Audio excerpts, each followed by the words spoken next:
Hello बच्चों, चलिए प्रश्न को पढ़ते हैं। इसमें लिखा कि यदि किसी वैद्युत परिपथ में जो धारा है वो विभव से कला में अग्रगामी है तो परिपथ का प्रतिघात किस प्रकार का होगा बच्चों।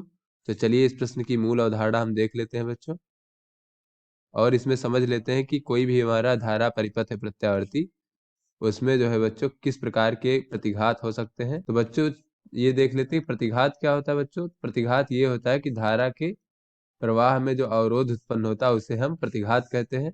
तो एक तो बच्चों अगर हमारा परिपथ में प्रेरक कुंडली लगी हुई है बच्चों, तो उसकी वजह से जो प्रतिघात उत्पन्न होता है उसे हम प्रेरकीय प्रतिघात कहते हैं बच्चों। बच्चों मान लीजिए यहाँ पर कोई हमारा प्रेरक कुंडली इस प्रकार से जिसका प्रेरकत्व L है, वो प्रत्यावर्ती धारा परिपथ में वोल्ट जो बच्चों ये प्रत्यावर्ती धारा स्रोत है, स्रोत की वोल्टता V बराबर V0 साइन ओमेगा टी से बच्चों जुड़ा हुआ है। इसमें बहने वाली प्रत्यावर्ती धारा I है बच्चों।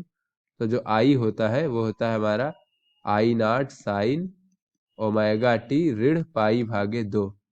यानी बच्चों इसमें जो धारा होती है ये π/2 ऋण π/2 का अर्थ ये है कि ये वोल्टता से पश्चगामी चलती है इसकी कला। तो यहाँ पे बच्चों ये जो धारा होती है ये वोल्टता से π/2 पश्चगामी होती है बच्चों। ये प्रेरकीय प्रतिघात होता है यहाँ पर इसका। और बच्चों ये हमारा अगर वोल्टता है भी बच्चों, धारा जो है ये π/2 जो है ये धारा वोल्टता से पश्चगामी होगी जब हमारा बच्चों प्रेरण कुंडली होगा और परिपथ का प्रतिघात प्रेरकीय होगा।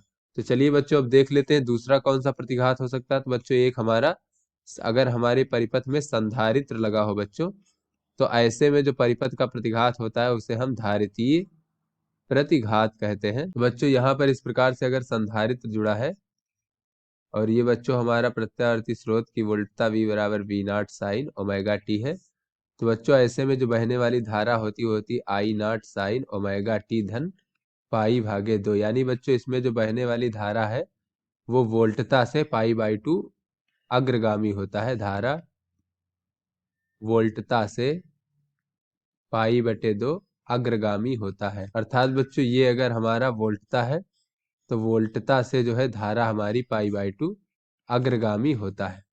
तो चलिए बच्चों अपने प्रश्न को हल करते हैं। तो इसमें पूछा जा रहा है कि वैद्युत परिपथ में धारा जो है विभव से कला में अग्रगामी है तो परिपथ का प्रतिघात किस प्रकार का होगा बच्चों। तो यहाँ पर बच्चों आप कह सकते हैं कि यदि धारा जो है वोल्टता से कला में अग्रगामी है